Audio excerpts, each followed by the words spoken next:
হে everyone, আসসালামু আলাইকুম। কি অবস্থা সবার? Welcome to my new another blog. বাপুর বাসায় ঘোরাঘুরি শেষ করে আজকে শেষ দিন মার বাসায়, তারপরে চলে যেতে হবে। তো আমি চলে আসবো দেখে মা আমার পছন্দের সব রান্না শুরু করে দিয়েছে সকাল থেকে। আর আমাদের বাসার ভিউটাও একটু আপনাদের দেখিয়ে দিলাম। আমি মাকে বলেছিলাম যে মা, কলমি শাক দিয়ে ছোটো মাছ চচ্চড়ি খাবো তোমার হাতের। এই জন্য আমার মা সকাল সকাল রান্না শুরু করে দিয়েছে। আর এই তো এখানে কাঁচামরিচ, পেঁয়াজ, আদা বাটা, রসুন বাটা, পেঁয়াজ, হলুদ মরিচের গুঁড়া সব কিছু মেখে নিয়ে হাতে মেখে মা চচ্চড়িটা করবে।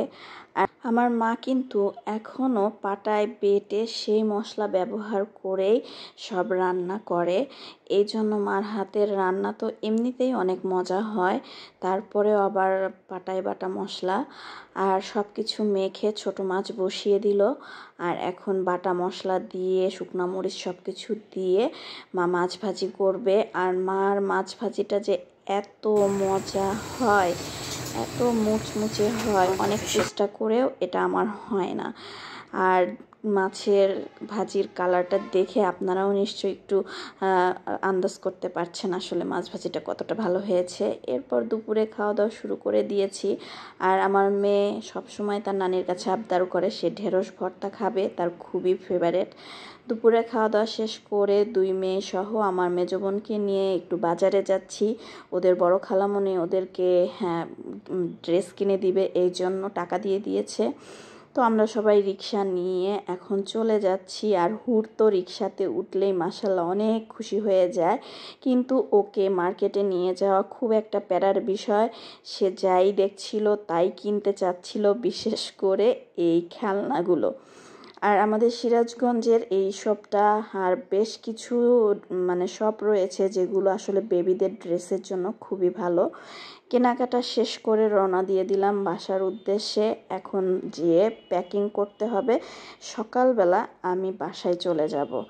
আর আমার মেহেদি আর্টিস্ট ভাগ্নি, তাকে দিয়ে আমি হাতে মেহেদি পরে নিয়েছি প্রায় 10-12 বছর পরে। আর এই মেহেদির ফুল ভিডিওটাও আমি আপলোড করব আপনাদের সাথে। কেমন লাগে অবশ্যই কিন্তু লাইক, কমেন্ট, শেয়ার করে জানাবেন। আর এখন রাতের খাওয়া দাওয়া করে নিচ্ছি। মা রাতে পেঁয়াজ বেরেস্তা দিয়ে ডিম ভর্তা করেছিল, আর ওই ফেভারিট মাছ ভর্তা, এছাড়াও ডিমের তরকারি ছিল। আর এই তো সকালবেলা চলে আসার জন্য রিক্সা নিয়ে চলে আসছি। আর হুর পিছন দিকে তাকিয়ে তার নানিকে দেখছিল যে তার নানি আসে না কেন। একসময় আমি এরকম ফিল করতাম, এখন আমার মেয়েরাও করে। কিছু করার নেই, মেয়ে হয়ে জন্ম নিয়ে আসলে এটাই সবচেয়ে বড় কষ্ট। যেখানেই যাই ফিরে আসতে হবে নিজের সংসারে, কিছু করার নাই। সবাই ভালো থাকবেন, সুস্থ থাকবেন, আমার ভিডিওগুলো লাইক, কমেন্ট, শেয়ার করবেন। আল্লাহ হাফেজ।